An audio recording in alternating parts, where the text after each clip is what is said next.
Hey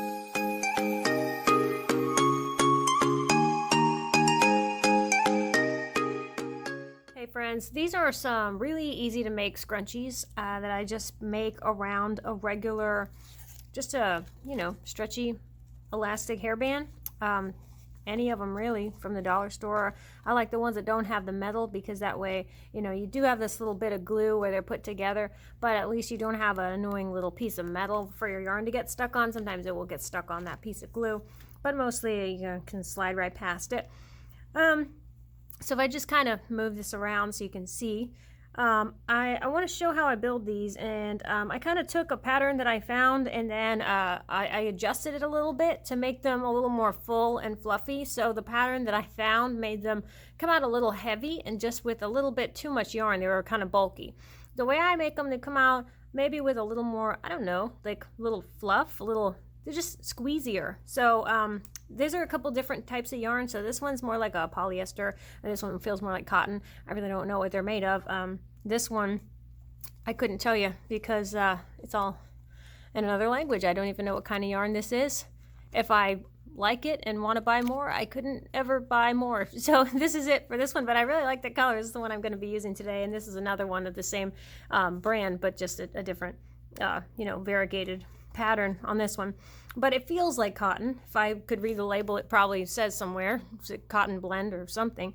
There's some percentages for you, whatever that means. So but I didn't, the reason why these little tails are still on there is because I didn't trim them yet. I wanted to show how I do that before I get started on building one and kind of tell you the pattern. So I just kind of, usually when I crochet, I just make stuff up as I go. But it is a good idea sometimes to write things down, because then if you ever want to repeat it, then you run into a problem of, I don't know what I did the first time, so I can't exactly do it the second time, and it's hard to keep all those numbers floating around in your head. So, writing it down in your own way is always nice, even if you don't need to make it into a nice, neat pattern for other people to be able to read. But anyway, I like the way this one feels, because if you could feel it and squeeze it, it's just very, I don't know, just really mushy in your hands, and so when you wear it in your hair, it doesn't feel super heavy, it doesn't weigh your hair down. And then this one, is also very lightweight, but it's just got a different kind of a feel. It's not as maybe silky as this one, because this one's more like polyester. But they do come out really nice and give you like a nice bun. If you just want to put your hair in a knot and put this around the knot, it just dresses up your hair and it looks so cute. So what I'm going to do is, I'm not going to cut it yet, but I'm going to show how I like to end these, because you're going to wear these in your hair and you're going to be doing a little, twisting motion, and you're going to be kind of messing them up a little bit. So you don't want this knot to come out or for it to start unraveling, because there will be problems. So I'll show you what I do. So it's a really simple technique. I just use this super glue from the dollar store. You get a whole lot of it in here. And I use a toothpick. You can maybe get away with not using a toothpick if you're careful. But I double knot it really good. I always do that little, do my knot, tug, tug, tug, do another knot, tug, tug, tug. Give myself enough string to work with too, so when I make the knot, I'm not kind of like fighting with a little 1 inch of string and I can't really get my fingers in there. So, all right. Be nice with your glue too, because I've had this one for a little while, and if you're nice to it and don't let it get all over the lip, then you're able to open and close it freely and it doesn't seal itself shut, and I end up with a nice neat glue bottle that still works instead of having to throw it out. So I'm not going to use a toothpick on this one to apply it, but I'm going to show how I'm just going to get really close up to the knot. Just squeeze a little bit of glue until you can see it. It's kind of stringy sometimes when you pull it away, but this stuff does dry really fast. So, and then I like to lean the glue up on something so that it doesn't just drip out or pour out, because you can't really stop it from pouring out or put it back in the bottle since it's a metal tube. Okay, so then I'm just going to let it dry like that. And then once it's dry, give it 5 minutes or so, then I can trim these pretty close to the knot without having to worry. And I'll do that on both of these. That way you just have a little extra reinforcer on there, so that way when you're putting this in your hair, you don't have to worry about tugging too hard on that knotted area and it possibly coming undone. So we'll let that sit aside while we get started on the next one that we're going to be doing. Okay, so to get yourself started, I never like to pull the yarn from the inside. Sometimes there'll be a string poking out from the inside that you can just pull from. but I don't like using that because sometimes it'll be all kind of curled up and wrinkly inside there, but also it can come out with a knot sometimes if you're pulling too fast, and it just gets tangled on the way out. So I like to pull it from the outer part because there'll be two ends. You know, you get the end that comes from the outer part of the skein. So I just pull off a whole bunch so I have some to work with, so it doesn't get annoying and I don't have to keep on, you know, chasing the ball of yarn around. Okay, so then find your end. Should have not lost it in there. There we go. Okay, this is just a cool color. I like it because it kind of reminds me of fall a little bit. It's got still some of the fun springy colors because you got some light yellow and you got the blue in there, but then you also have a lot of oranges and just some, I don't know, kind of like some fall tones. So I thought that would be kind of a fun one to do for November. So then you get your little ponytailer off the card. Give it a couple stretches. Just make sure it's a good one because sometimes the glue on there will not seal very well, and sometimes you'll give it a nice stretch before you use it and it'll pop open and then that one's useless. So you could use some elastic. You could just use a regular strip of elastic or whatever. I'm just going to double knot this on here to get us started. But you know, one of these hair bands is nice because they're round, they're meant for your hair. You know, it's going to be nice and tight and hold its shape and everything like that, so it's not going to lose its stretch, at least not right away. Okay, so tug, tug, tug, make my double knot on there. Okay, we're good. So I'm going to do the base. I'm just going to show how I get started, and I'm going to speed through it, and then I'll catch you up on the rest of it. But, okay, so you're just going to be, I don't really know how to say this, what I'm doing, so you're just going to have to watch and see what I'm doing. So I hook it, I go under, hook it again, okay, and then pull both of those off of the hook. If this stitch has a name, I don't know what it is. So that very first stitch is done a little differently because since you don't have anything on your hook right away, you had to hook it first, but every other stitch after that, you've already got your string on there, your loop on there, so you don't have to hook it or else you'll be putting too much string. Then from this point on, you're just ducking underneath, getting another, and then pulling both of them off at the same time. And every so often, just kind of bunch them up together to the starting point where your knot was, so that way they're close up together. Okay. And this part can get a little annoying because you're trying to hold the hairband still. So, you know, I kind of have to have my hand stretching in a funny way. So that way I'm not, here. So this is kind of staying in place. So I have to have some fingers holding this here while the other fingers are just sort of up here with the rest of it. Anyway, I'm just going to keep going around. I'll kind of show you once I get to the halfway point so you can see how I bunch it along. And then we'll finish up the next step. All right, so it looked like I made it all the way around, but then of course there's a lot of gaps, and so you don't want it to be super loose, and you really don't want to see the hair tie that's underneath, although I always do black, so that way in case it does show, it doesn't look bad. You know, it's just kind of a neutral color. But then you just kind of go along and scoot them down, so that way they're all nice and close and tight, and I'm not doing these loose either. I'm kind of using a big hook. This is a J size, so that's a pretty big one. It's the one I like to use a lot. But I don't know, I feel like it's a pretty versatile size. Like I can do a lot of things with it, and it's easy to hold, and it's easy to see my stitches. And you can kind of adjust the size of the stitches too. When you're using a bigger hook, you can still kind of pull that yarn a little bit tighter as you're working, which is what I'm doing here. I'm just pulling my yarn pretty tight, but using the big hook gives me slightly bigger stitches that I'm able to see while keeping that nice tight stitch look. So they're all nice and close together, and I don't have a whole lot of holes and gaps. So that's the look I like. And it also is just easier on my eyes, so that way when I'm looking for my stitch I can find it. Although I think using variegated yarn is better for that anyways, because since the color changes as you go, you know, you're just able to see your stitches because each stitch ends up being like a different color. So, you know, as you're looking at them, well, this one's blue and that one's purple and that one's orange, so I can easily tell which one I'm about to go into. So that's nice to have. Just kind of bunching it up, and eventually, you know, as you get to the end, you'll get to a point where you've kind of bunched it as much as you can, and you're just going to have to end it there.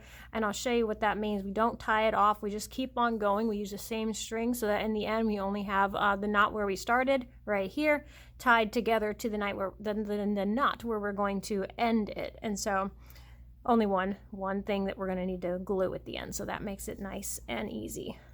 All right, so I've gone all the way around. This is what it's going to look like now. It's actually kind of cute just like this if that's how you want to leave it. And I don't know, this would be kind of a time to, if you wanted to, if this was one color, you wanted to end it or tie off with another, you know, attach another piece of string on here. So do a different color for your next row. And then you would maybe do a row of single crochets and then another row of single crochets to do like bands of different colors. This is all going to be one color. So we're only going to go around once more after this. And we're going to just do double crochets. And then in between, we're going to be doing a little trick to sort of keep it, like I said, a little softer, a little fluffier, a little airier, kind of getting some air in there, a little space in between our stitches. So I'll show you how I do that. And again, you know, I just took a really simple pattern that you can find anywhere online, but I just altered it to my liking, which you can probably do after doing just a couple of crochet projects. You can figure out how, hey, wait a second, I don't like doing it this way, I'm going to do it that way. Why can't I do it this way? Why does a pattern say that? Well, that's just because that's what the person decided to do, and that's what made it simple to write down and kind of gave you a basic template, which is how I view most patterns. It's kind of a basic template, but you take it and manipulate it to your liking and make it what you want. Okay, so I just went and pulled out a bunch more, looks like spaghetti noodles, and I'm going to, right now I haven't tied anything off. It's the same piece of string, but I can't go anymore because we're at the end, right where we started here. So we're going to now chain 3. Okay, this is kind of going to remind you of almost like if we were making like a granny square or a, you know, rectangle shape to start a project or something like that. Because that's kind of how you start your side, right? You'd start with a little, this is sort of like your fake first stitch. So this is like your fake double crochet. So for the very first stitch, that's all we do. Okay, this is the only time we're going to be chaining 3. And then we're going to go into, I'm going to hook 1 to prepare my double crochet. We're going to go into this first stitch. Okay. And then we're going to finish off the double crochet. We're going to do 1, 2, and then we're going to chain 1. And then we're going to do that 4 more times. So each little stitch is going to get 5 double crochets put into it.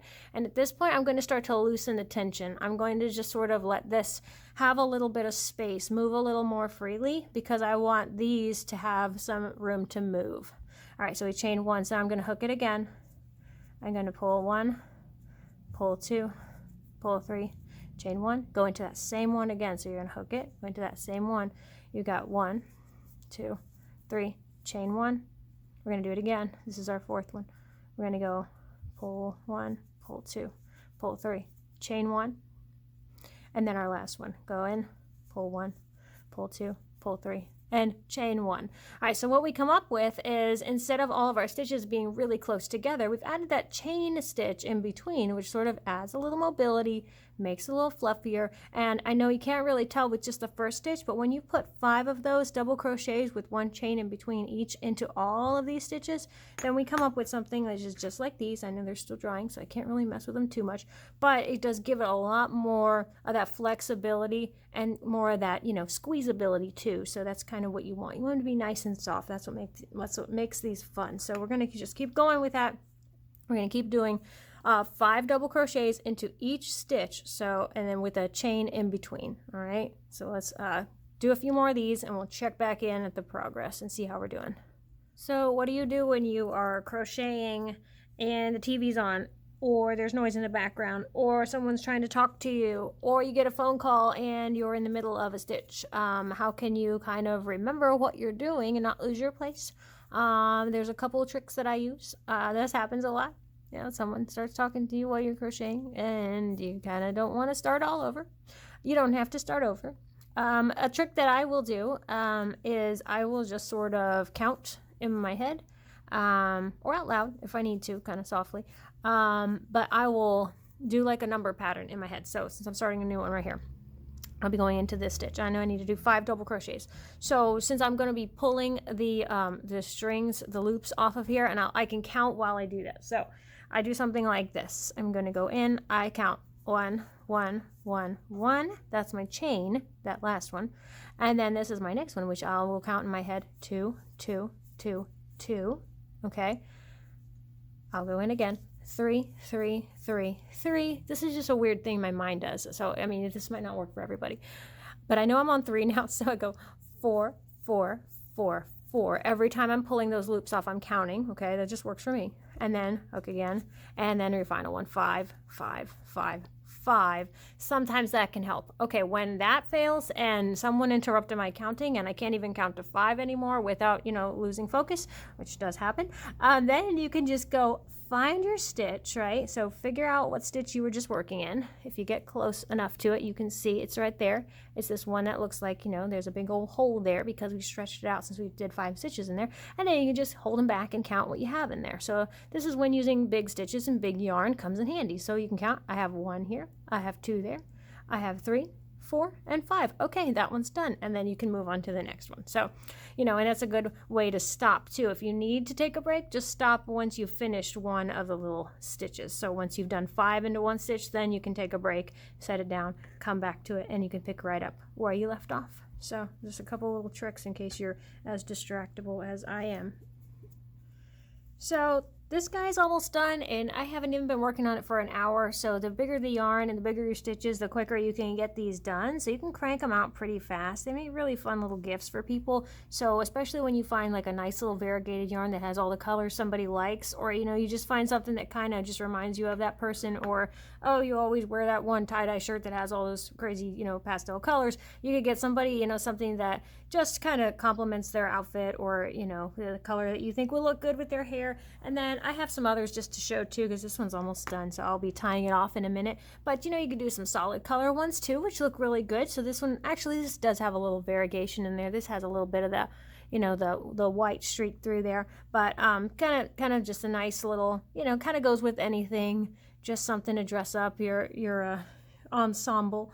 And this one, another, if you do like some seasonal ones. So this one I did for October, so I just wanted something orangey, but this one was fun too. Nice soft yarn, very synthetic feeling though. This one I like better. It feels more natural. I like the cottony ones better, not the pure cotton, because those can be, I don't know, just feel a little heavy maybe, but these are like a cotton blend is really nice. And then just another cool one I wanted to show. I did like a little tri-colored one, so just did about a third of it in one color, ended it, and then did a third in another color, and so on. I think 3 colors is nice. I think if you try to do more than that, I think it would maybe just, you'd lose some of the look of it. And I think 3 is nice for something like this because it's circular, kind of like a triangle. I don't know, whatever that means. It's circular, not a triangle, but you know what I mean. Anyway, when you get done with it, all you do is just take your end. You're going to find your beginning part where you still have a tail here, where you've still left yourself, 3-4 inches to work with. You're just going to tie it off. Use your glue or your toothpick with the glue to just put a little bit of sealer there on the knot. Let it sit, and like these are ready to go. So in the time that it took me to make these, you can just feel that the glue is, kind of crusted over there. And so, well, crusty, that's not a nice word to use for something that's going to be soft going in your hair, but I'll get up close to the knot and then cut that off. And that's just, it's going to be, it's not going to stick to anything. It'll be nice and dry. And now this can be ready to put in your hair now. And same on the other one. So pretty quick and easy. And then just a nice little, I feel like this is such a quick, easy way to save yourself a lot of trouble, is just to put that glue on there so that way it doesn't come undone later on.